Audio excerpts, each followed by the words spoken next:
guys, Fran Showman Brown here with Get Your Fix Physical Therapy, and this is your Friday Fix.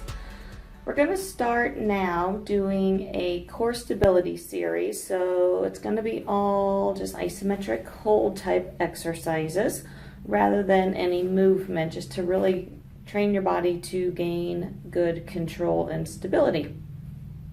And then we'll add a little bit of movement to it over time.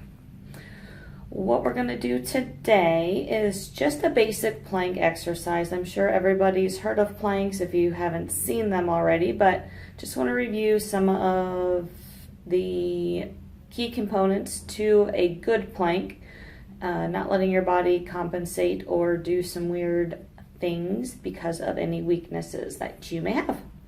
So planks can be done two different ways. It can be either done on your elbows or with your arms straight.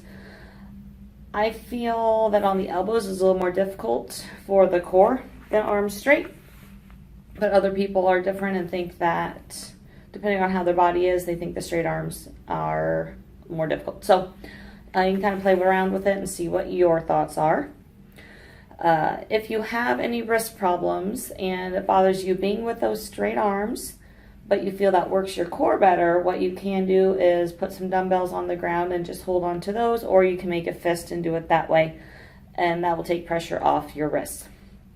So when you are doing a core or doing a plank, everything should stay nice and tight from basically from your head to your toe. You should be one straight line.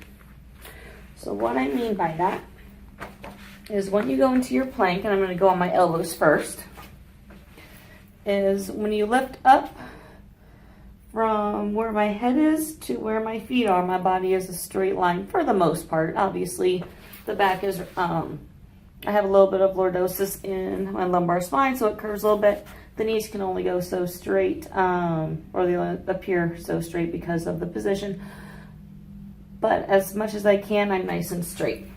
So what you'll see compensation-wise, or what you might find yourself doing, is this sort of thing because you're getting tired, or this sort of thing, just letting everything sag.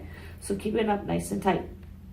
The other thing to pay attention to, and I'll scoot down so you can see it a little better, is your head position. Not letting it go down, not letting it go up, just keeping it so you're literally staring straight at the ground.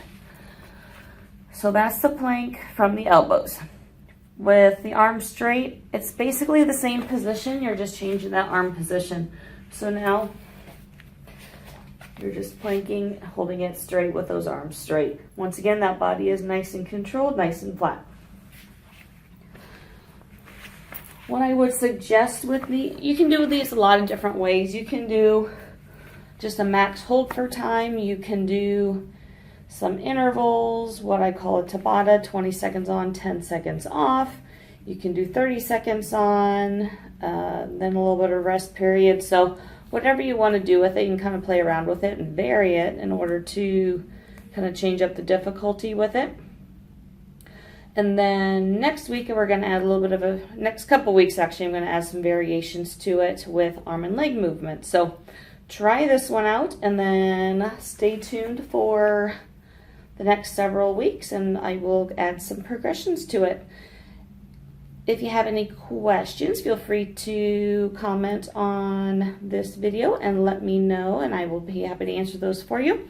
And follow me on all the social media, Facebook, Instagram, and Twitter. I do a lot of posts on there frequently. So until next time, let's get your fix.